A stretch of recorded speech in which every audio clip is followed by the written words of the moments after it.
各位观众老爷们，大家好，我是惠子。冰系严格意义上来说不是一个怎么厉害的属性，因为其有着比较多的弱点，而且抗性也比较差，所以在游戏中大部分冰系宝可梦都不怎么吃香。但是动画中就不一样了，任何宝可梦都有发光发热的机会。那么今天就来看看小智收服过的冰系宝可梦吧。1. 拉普拉斯。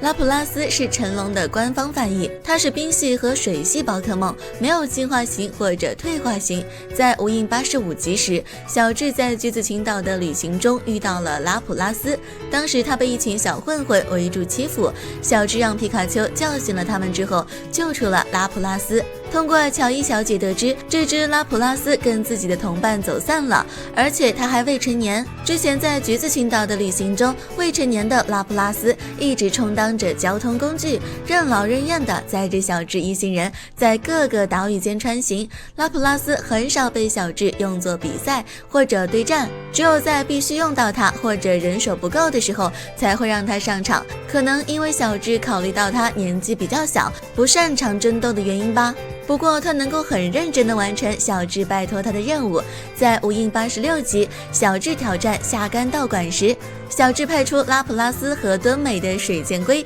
比赛冲浪。一开始拉普拉斯的速度不敌水箭龟，但后来小智想到了出其不意的对策，他让拉普拉斯使出冰冻光线冻住掀起的海浪，然后利用这个冰道反败为胜。此外，在94级中，他在奈普鲁道馆赛中帮助小智制造冰船，不过很可惜没有比过尼多后。在无印112级中，他进行了唯一一次正式的比赛，面对橘子联盟首席训练师永次的耿鬼，他努力迎战，最终和耿鬼同归于尽。其实小智这里没有把成龙放在和快龙的对决里是很可惜的，毕竟冰系4倍克制啊，再算打不赢快龙，但好歹也能很大程度上消耗快龙啊。在帮小智称霸橘子联盟后，拉普拉斯见到了自己久违的家人，于是小智就顺理成章的让其和家人团聚。虽然小智很舍不得，但毕竟拉普拉斯还小，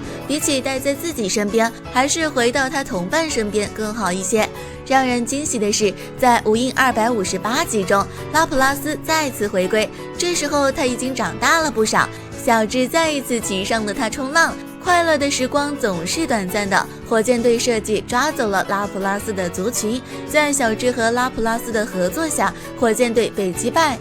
在本集末尾，小智的拉普拉斯成为了族群的首领，再次和小智告别。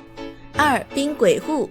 在 AG 108级中，小智一行人来到伊扎贝岛的一座雪山上的宝可梦中心，当时还是雪童子的他出场了，因为喜欢恶作剧，他把小智的徽章抢走了，并且冰冻了徽章和小圣的眼睛，这让小智非常生气，冒着大雪去找雪童子，却和他不幸都迷路了。为了躲避暴风雪，小智把他带进一个山洞。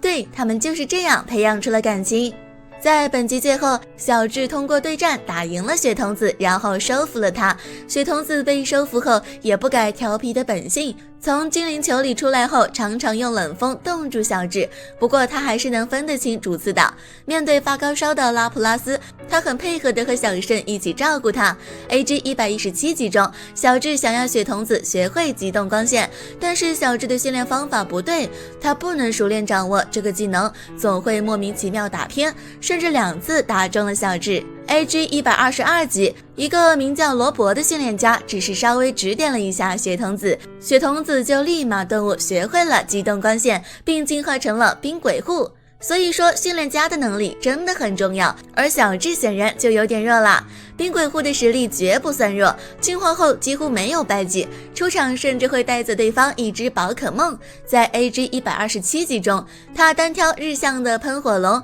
以一招铁头功取胜。AG 130级中，他使出极冻光线和折野蜥蜴王的阳光烈焰正面冲撞，最终1换1。要知道蜥蜴王可是折野的初始宝可梦，实力自然是相当强的，所以冰鬼户能换掉它，真的是给小智做足了贡献。然而即使冰鬼户实力不弱，但很多人都说他的存在感不够。我想可能是因为戏份太少了吧，而且进化后真的有点让我难以直视啊。最后值得一提的是，冰鬼户在第6世界也获得了 Mega 进化，这也就是说，只要小知晓，那么冰鬼户的实力绝对能再上一个台阶。